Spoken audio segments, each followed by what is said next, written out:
चूंकि बिल्हौर हमारे नगर की तहसील है और वहां पर भी अधिवक्ता वहां से कानपुर नगर आते हैं, कानपुर नगर से अधिवक्ता वहां जाते हैं।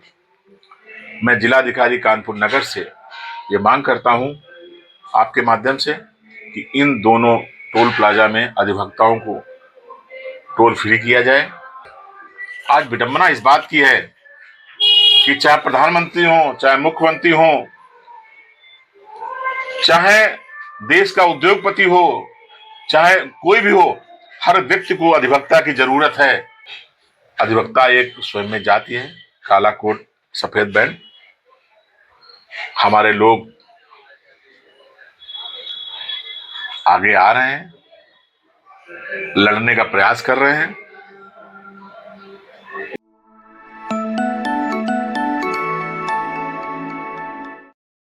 नमस्कार, स्वागत है आपका कबीर न्यूज पे। मैं हूं जितेंद्र सुमन।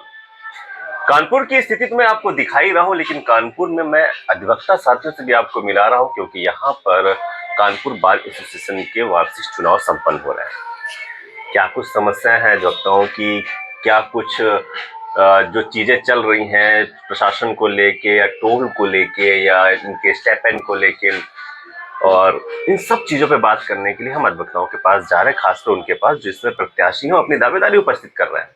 हमारे साथ दूसरी बार इस बार मैदान में आए हैं और सुरेंद्र कुशवाहा जी हैं। पिछली बार भी आप अध्यक्ष पद के दावेदार थे, इस बार भी आप अध्यक्ष पद के दावेदार हैं। हम बात करते हैं आपसे। कैसे हैं सर? बढ़िया। दूसरी बार फिर से मैदान में है इस बार जी। पिछली बार क्या कुछ रह गया? पहले आपका स्वागत, अभिनंदन। पिछली बार ऐसी क्या कमी रह गई थी? पिछली बार मैं चुनाव लड़ा था तो किसी कारणवश बहुत सी, जब किसी क्षेत्र में किसी चुनाव में पहली बार जाओ तो बहुत चीज़ें ऐसी होती हैं कि जो बुनियादी चीज़ें होती हैं उनमें चूक हो जाती है। और कानपुर कचहरी का चुनाव बुद्धिजीवियों का चुनाव है, तो अधिवक्ताओं का चुनाव है,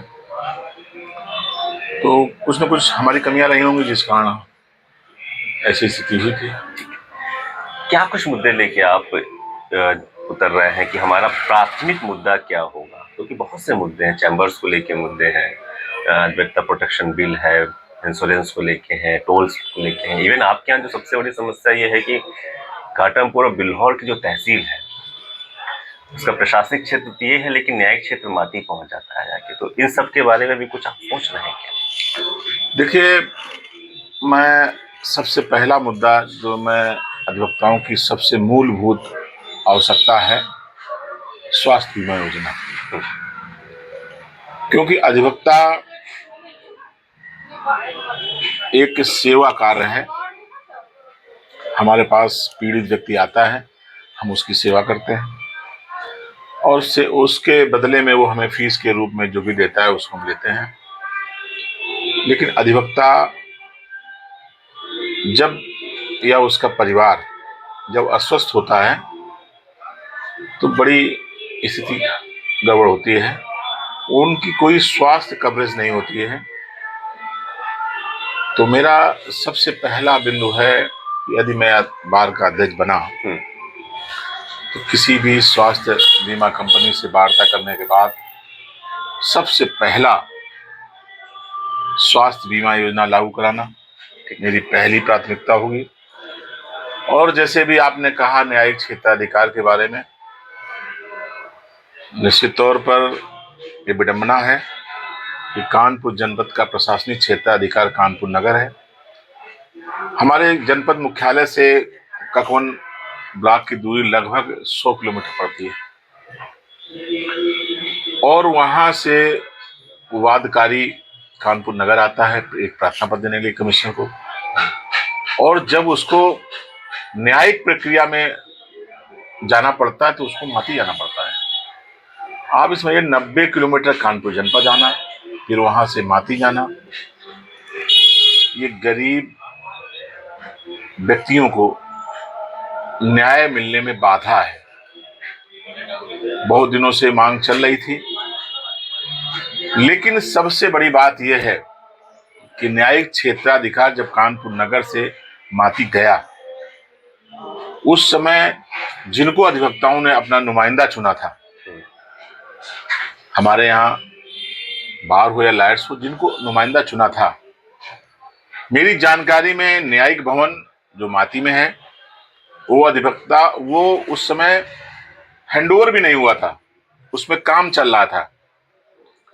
लेकिन जिनको हमने नुमाइंदा चुना था, उन्होंने भी अधिवक्ताओं के पीठ पर छुरा भोंकने का काम किया और उनकी रोजी रोटी छीनने का काम किया।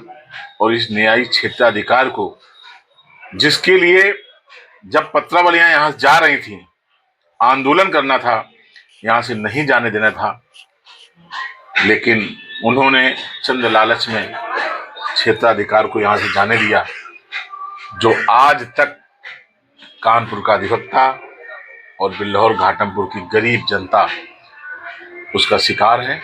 आज वो मैदान में फिर चुनाव लड़ रहे हैं।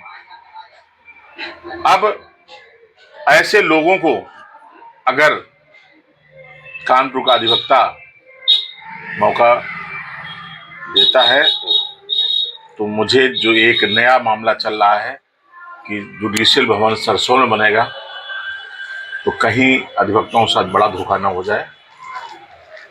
जुडिशियल भवन सरसौल में बनेगा, जेल सरसों में बन रही है। हाँ। तो यहाँ से न्यायिक और दूसरी चीज एक और, जो हमारा रजिस्ट्री ऑफिस है, इसको जोन वाइज करने की व्यवस्था चल रही है। अगर ऐसे लोग पदों पर आ गए, तो अधिवक्ताओं के लिए वो दिन ठीक नहीं होगा। तो ऐसे लोग मैदान में हैं जो सब ये कराना चाह रहे हैं, जो इस प्रकार का कार्य करते हैं।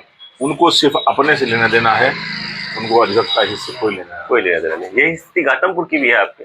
घाटमपुर भी कानपुर नगर की तहसील है, हाँ। उसका प्रशासनिक क्षेत्राधिकार कानपुर नगर में है, तो उसका न्यायिक क्षेत्राधिकार भी कानपुर नगर में होना चाहिए। क्योंकि कोई भी व्यक्ति अगर पुलिस प्रार्थना पत्र देने आता है, तो उसको न्यायालय आने में सुविधा होती है। घाटमपुर यहाँ से 40 किलोमीटर है। अब घाटमपुर वाला व्यक्ति पहले 40 किलोमीटर कानपुर नगर आवे, फिर यहाँ से 50 किलोमीटर माती जावे, उसको भी 90 किलोमीटर चलना पड़ता है। तो इन परिस्थितियों में मैं अगर अध्यक्ष बनता हूं, तो न्यायिक क्षेत्राधिकार वापस लाने के लिए मैं संघर्ष करूंगा और अपने सभी सीनियर अधिवक्ताओं से सहयोग लेने के बाद जो रणनीति बनेगी उसको अंजाम दिया जाएगा। बिल्कुल सही है कि जब जो जगह प्रशासनिक क्षेत्र होना चाहिए, वही न्यायिक क्षेत्र भी होना चाहिए। अब तो इसमें एक और बैरियर आ गया। पहले तो घाटमपुर वाले अगर यहाँ से आते हैं, इसका माती जाते हैं, कोई भी माती जाता है, तो 12 जोड़ का टोल था केवल। अब तो शिवराजपुर का भी टोल हो गया है, और टोल की वजह से बड़ी मारामारी चल रही है इसमें, अधिवक्ताओं वर्सेस टोल के जितने कर्मचारी हैं या मालिक हैं। तो आपका क्या कुछ राय है इस पे कि टोल फ्री होना चाहिए पूरे प्रदेश की? नहीं, हम अगर कानपुर की बात करते हैं, कानपुर के अधिवक्ताओं की बात करते हैं, तो क्या कुछ रुख रहेगा आपको? देखिए, टोल एक बहुत बड़ी समस्या है, क्योंकि कानपुर में 12 जो माती और कानपुर नगर के बीच 12 टोल प्लाजा है। ये अनैतिक टोल प्लाजा है। ये उस जगह पर टोल प्लाजा नहीं होना चाहिए, लेकिन जबरदस्ती वसूली के लिए ये टोल प्लाजा चलाया जा रहा है। अधिवक्ता जिस समय न्यायालय में जाता है या न्यायालय से आता है, ऑफिसर ऑफ द कोर्ट होता है। तो मैं तो कानपुर नगर के जिलाधिकारी महोदय से ये मांग करता हूं, और इस पर बहुत जल्दी हम लोग उनको मिलेंगे और मिलकर भी मांग करेंगे कि कानपुर नगर से माती जाने वाले अधिवक्ताओं, चूंकि हमारी 2 तहसीलें, घाटमपुर और बिल्लौर का न्यायिक क्षेत्राधिकार आज की तारीख तक माती में है, तो हमारे अधिवक्ता भाई वहां जाते हैं, वहां से लोग कानपुर नगर आते हैं।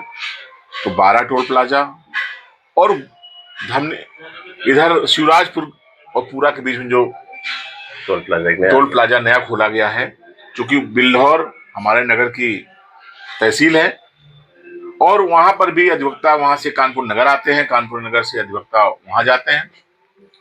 मैं जिलाधिकारी कानपुर नगर से ये मांग करता हूं आपके माध्यम से कि इन दोनों टोल प्लाजा में अधिवक्ताओं को टोल फ्री किया जाए, इसके संबंध में अतिशीघ्र हम लोग जिलाधिकारी महोदय को ज्ञापन भी देंगे। सर, कहना नहीं चाहिए कि, लेकिन कहीं ना कहीं अभी जिस तरह के माहौल चल रहे हैं उस पे मैंने पिछली बार भी जब इंटरव्यू किया था तो कई लोग कह रहे थे कि लोग अध्यक्ष इसलिए बनते हैं कि जमीनों पे कब्जे करने हैं। अध्यक्ष को तो कई लोग आपके अधिवक्ता साथी कह रहे थे कि वो भूमाफिया हैं, ये है वो है, जो जीतेंगे वो भूमाफिया बनेंगे, वो भूमाफियागिरी करी है उन्होंने, तमाम इस तरह की चीजें होती हैं। तो क्या वाकई में इस तरह के चुनाव होते हैं कि अधिवक्ता जब जीतते हैं तो भूमाफियागिरी करने लगते हैं, भूमाफिया बन जाते हैं, इस तरह की चीजें रहती हैं क्या? जो सवाल उठते हैं मैंने वो पूछने की कोशिश किया। कानपुर बार एसोसिएशन के चुनाव में गत कई वर्षों से देखा गया है कि धन बल का प्रयोग किया जा रहा है, और जहां पर धन बल का प्रयोग ज्यादा होता है वहां पर अपराधियों और भूमाफियों और अराजक तत्वों का बोलबाला हो जाता है। मुझे कहने में कोई गुरेज नहीं है कि बहुत सारे प्रत्याशी हैं। कानपुर बार एसोसिएशन का चुनाव सम्मान और सेवा का पद होता है। मैं अध्यक्ष चुनाव लड़ रहा हूं, अधिवक्ताओं की सेवा के लिए लड़ रहा हूं, और सेवा करने में अगर मैं अध्यक्ष बनता हूं तो मुझे भी सम्मान प्राप्त होगा। लेकिन अध्यक्ष पद पर जितने भी प्रत्याशी हैं मेरे अतिरिक्त, वो लोग कानपुर बार एसोसिएशन के चुनाव को व्यापार बना लिया है। अच्छा, व्यापार बनाना, पदाधिकारी बनना उनका व्यापार हो गया है, क्योंकि पहले वो लायर्स में बनते हैं, फिर बार में बनते हैं उसी पद पर, फिर वो लायर्स में बनते हैं उस पद पर, फिर दूसरे पद पर, फिर वो बार में उसी पद पर आते हैं। अच्छा। फिर वो लायर्स में उसी पद पर बनते हैं, फिर वो बार में उस पद पर आते हैं। ऐसी कौन सी बात है जो जनरल सेक्रेटरी जैसे महत्वपूर्ण पद पर रहने के बाद उन्होंने कौन सा काम नहीं कर पाया जो बार बार उनको चुनाव लड़ना पड़ता है? ये इंगित करता है कि ऐसे लोग सिर्फ अपने लिए चुनाव लड़ते हैं, उनका अधिवक्ता हित उसमें कोई नहीं होता है। वो सिर्फ स्वयं को अपनी प्रॉपर्टी बनाने के लिए, अपना वर्चस्व कायम करने के लिए, शहर के अपराधियों को संरक्षण देने के लिए ये चुनाव लड़ने का काम करते हैं। शहर के अपराधियों को संरक्षण? यस, मैं तो बिल्कुल कहूंगा कि कानपुर कचहरी में आज जो अराजकता का माहौल है ये बहुत चिंतनीय है। उन अधिवक्ता वृत्ति करने वाले लोगों के लिए जो हमारे सीनियर्स हैं, और आने वाली नई पौध जो बच्चे काला कोट सफेद बैंड बांधकर अधिवक्ता वृत्ति में आते हैं, उनको एक माहौल मिलना चाहिए, उनको सिखाना चाहिए। लेकिन ऐसा नहीं हो पा रहा है, क्योंकि अगर हमारा युवा इस देश का भविष्य है, अगर वो अच्छा माहौल नहीं पाएगा तो एक अच्छा अधिवक्ता नहीं बन पाएगा। आज विडंबना इस बात की है कि चाहे प्रधानमंत्री हो, चाहे मुख्यमंत्री हो, चाहे देश का उद्योगपति हो, चाहे कोई भी हो, हर व्यक्ति को अधिवक्ता की जरूरत है। लेकिन उसी अधिवक्ता का आज शोषण हो रहा है, उसी अधिवक्ता को मारा जा रहा है, उसी अधिवक्ता को अपने सम्मान के लिए संघर्ष करना पड़ रहा है। ये विडंबना है। इसलिए प्रोटेक्शन एक्ट जो बिल है, अधिवक्ता प्रोटेक्शन एक्ट बिल, वो लागू होना चाहिए, क्योंकि आज इस प्रदेश में इंतहा हो गई है। आए दिन अधिवक्ताओं के साथ, हमारी अधिवक्ता बहनों के साथ मारपीट होती है, उनकी बेइज्जती होती है। ये बहुत दुखद है। मैं सरकार से मांग करता हूं कि अतिशीघ्र प्रोटेक्शन एक्ट बिल को लागू करें, जिससे अधिवक्ताओं का सम्मान सुरक्षित। प्रोटेक्शन एक्ट आपका लागू होना चाहिए आपकी अधिवक्ताओं की सुरक्षा के लिए। तो प्रशासन के साथ बन नहीं रही है क्या? तो आप क्या करेंगे? ये बहुत महत्वपूर्ण विषय है। देखिए, कानपुर में अगर पदाधिकारी जो चुना जाएगा उसकी पृष्ठभूमि अगर ब्लैक नहीं होगी, वो सफेद कॉलर लेकर अगर बार की एसोसिएशन के किसी भी पद पर बैठेगा तो किसी प्रशासनिक अधिकारी की हैसियत नहीं है कि उसको उसके साथ बदतमीजी कर दे और उसके कार्यकाल में किसी भी अधिवक्ता के साथ कोई मिसहैपनिंग कर दे। अगर हम भूमाफिया हैं, अपराधी हैं, अपराध में लिप्त हैं, अपराध करने वालों को हम संरक्षण दे रहे हैं, तो हम आंख उठाकर किसी प्रशासनिक अधिकारी से बात नहीं कर सकते हैं।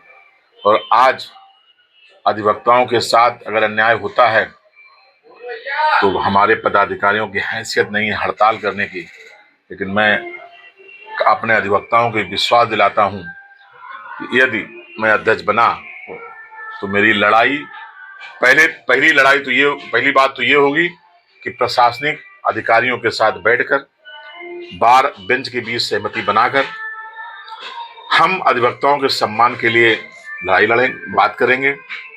और मुझे उम्मीद है कि अगर निश्चल भाव से बात होगी तो प्रशासन भी मानेगा, बार भी साथ रहेगी, बेंच भी साथ रहेगी। लेकिन अगर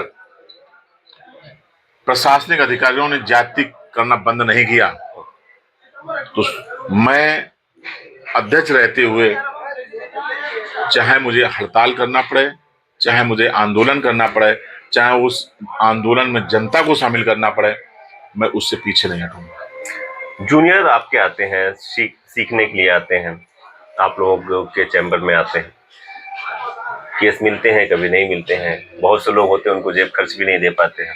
ऐसे लोगों के लिए क्या है? कुछ लोग स्टेपन की मांग कर रहे हैं कि मानदेय मिलना चाहिए उनको और 3 साल के लिए मिल जाना चाहिए। आप किस पे क्या राय है कि वाकई इन्हें मानदेय मिलना चाहिए? क्योंकि मैं पिछली बार जब इंटरव्यू कर रहा था तो एक लोग कह रहे थे नहीं, मानदेय नहीं मिलना चाहिए, स्वाभिमान का ये पेशा है।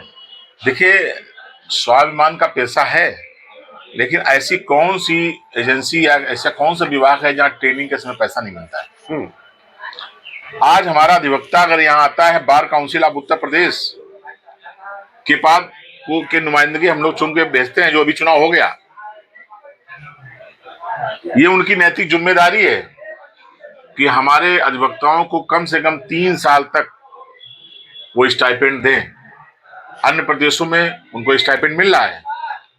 हमारे जो बुजुर्ग अधिवक्ता हैं, एक समय वो आता है कि वो उनकी कार्य क्षमता समाप्त हो जाती है, उनको पेंशन के रूप में कुछ मिले, क्योंकि अधिवक्ता पूरे देश के हर वर्ग की लड़ाई लड़ता है। अधिवक्ता की लड़ाई में क्यों नहीं लोग सरकारें शामिल होती है? अधिवक्ताओं की बात क्यों सरकार नहीं सुनती है? क्योंकि उन लोगों को डर है कि अधिवक्ता अगर सशक्त होगा तो हम भ्रष्टाचार नहीं कर पाएंगे, क्योंकि अधिवक्ता ही के दम पर ही इस देश में स्वतंत्रता मिली है। अधिवक्ताओं के दम पर ही भ्रष्टाचारी जेल जा रहे हैं। और अधिवक्ता एक ऐसा व्यक्ति है कि उसी के दबाव में गरीबों के साथ न्याय हो रहा है। अंतिम प्रश्न में आते हैं कि यहाँ दबदबा जो रहा है, नो डाउट उसके लिए आज जब चल ही रहा है सब मामला, यूजीसी बिल चला, तमाम चीजें चल रही हैं, तो एक 1585 की लड़ाई वाला पूरा सीन चल रहा है। आप ओबीसी वर्ग से आते हैं, गिने चुने लोग हैं जो ओबीसी वर्ग से अध्यक्ष बने होंगे, गिने चुने उंगलियों में आप ऐसे गिन लेंगे जी।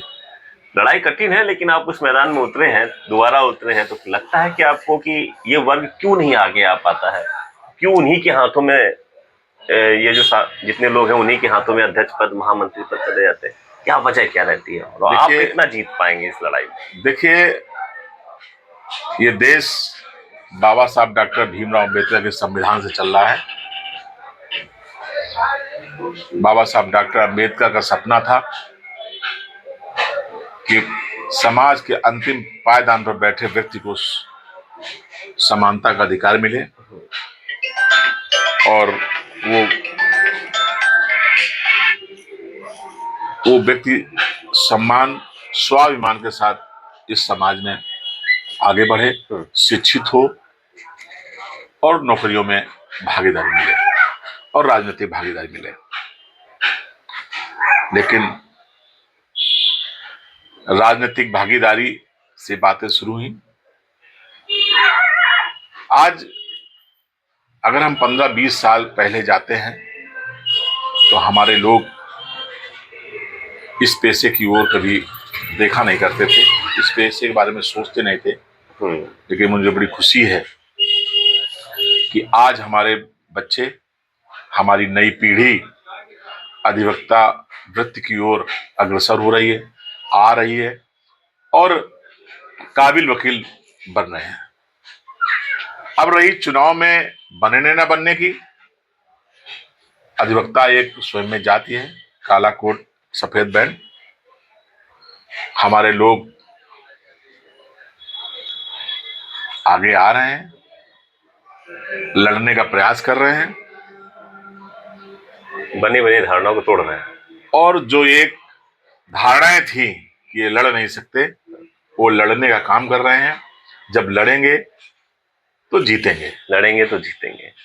कुछ अपील करना चाहते हैं अपने लोगों से क्या? मैं अधिवक्ताओं से ये अपील करता हूं कि मैं एक ऐसा प्रत्याशी हूं जो किसी पद पर नहीं रहा हूं।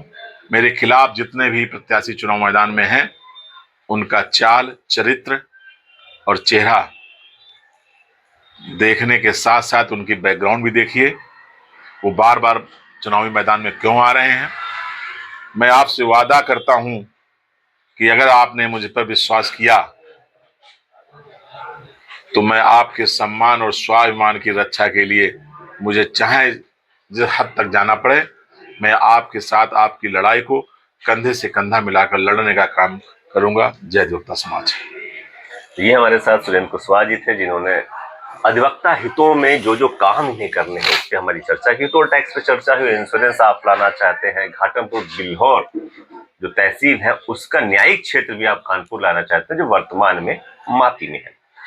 और बहुत सी चर्चाएं हुई यहाँ के रवैये पे, यहाँ पे जो अध्यक्ष बनते हैं, जो किस तरीके से क्या कार्य होते हैं, उस पर ये बात हुई। खैर, काफी आमूलचूल परिवर्तन आप करना चाहते हैं, अगर अध्यक्ष बनते हैं तो काफी बदलाव देखने को मिलेगा। शुक्रिया सर हमसे बात करने के लिए, बहुत बहुत धन्यवाद।